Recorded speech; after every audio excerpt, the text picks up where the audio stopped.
राज्याच्या ग्रामीण भागात अनेक ठिकाणी किमान 3 ते 4 दिवस वीज गायब असते. त्यातून शेतीची आणि अन्य दैनंदिन कामे खोळंबतात. पण त्याविषयी संघटितपणे आवाज उठत नसल्यामुळे ही बिचारी जनता निमूटपणे हा भार सोसत आहे. त्याविषयी काही बैठका आणि नियोजन झाल्याचंही ऐकू येत नाही. राज्यात महानिर्मितीची स्थापना क्षमता 13,220 असताना सध्या जेमतेम 6 ते 7 हजार मेगावॅट इतकी वीज निर्मिती सुरू असल्याचं सांगितलं जातं. यामुळे ग्रामीण भागातील लोकांचे हाल होत असल्याचं अनेकदा समोर आलं आहे आणि या सगळ्या गोष्टींवर आपण देखील आपलं लक्ष केंद्रित केलं पाहिजे. त्यावरचाच हा आजचा व्हिडिओ. नमस्कार, मी सनी आणि तुम्ही पाहताय दैनिक राज्य लोकतंत्र.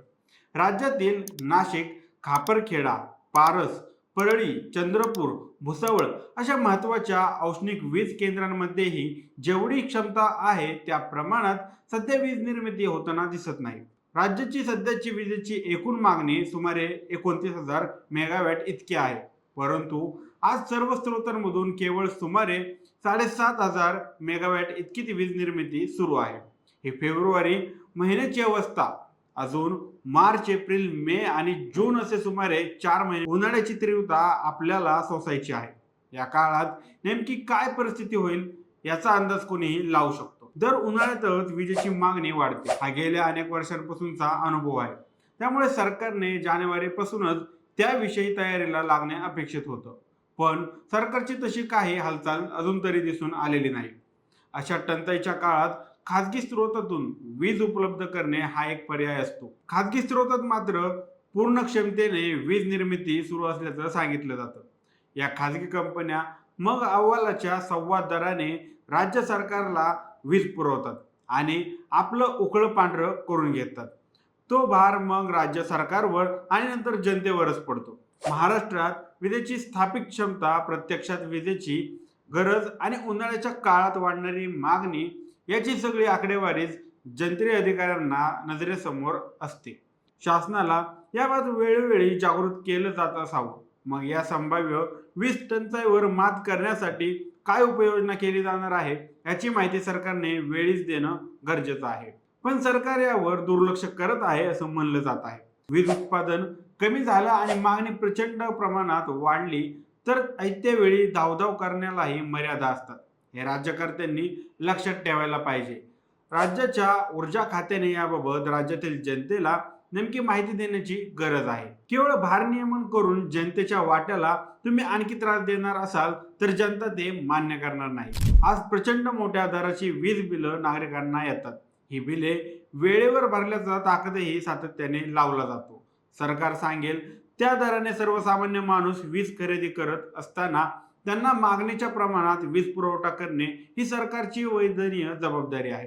ते पार पाडणे सरकारला शक्य नसेल तर त्यातून वीज ग्राहकांना आर्थिक नुकसान भरपाई आहे याचे दाखले नाहीत. याविषयी सध्या जी व्यवस्था मिळायला हवी, पण अशी भरपाई कधी आणि कुठे मिळाली आहे का? तर नाही. त्याच्या तंत्रिकेत जाण्याचा सामान्य माणसाला सारस्यही नाही. त्यांना उन्हाळा सुखावह जावा एवढीच अपेक्षा आहे. त्यानुसार सरकारने पुरेशा प्रमाणात वीज उपलब्ध करून देणं ही तातडीची गरज आज निर्माण झालेली आहे. मार्चपासूनच उन्हाळ्याच्या झळा वाढू लागल्या आहेत.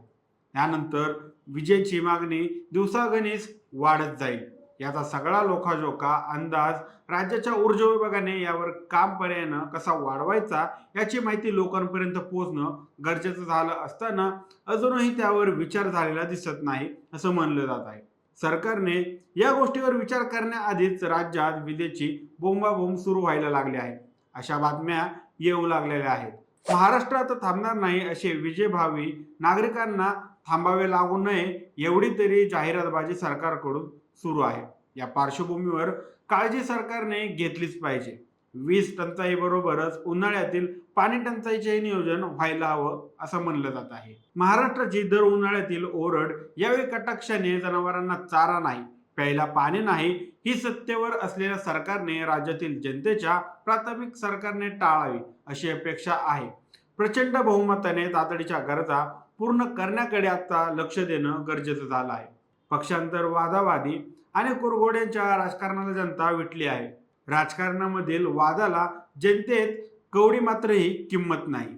त्यांना वीज, पाणी आणि रस्ते या मूलभूत सुविधा सुरळीतपणे मिळाव्यात असं प्रत्येक नागरिकाला वाटतं. राज्यात कंत्राटदारांचे पैसे न मिळाल्याने अनेक ठिकाणी रस्त्याचे कामे रखडले आहेत. त्यामुळे आता सरकारने तिकडेही लक्ष द्यावे अशी देखील मागणी केली जात आहे. शहरात राहणारे पैशावाले लोक कडक उन्हाळ्यात देखील एसीचा थंडावा घेतात. त्यांची वीज किंचित प्रमाणात जाते. पण ग्रामीण भागात मात्र शेतकरी आणि इतर कामगार काम करून येतात, तेव्हा त्यांना घरातही गरमीने सुखाची विश्रांती घ्यायला भेटत नाही.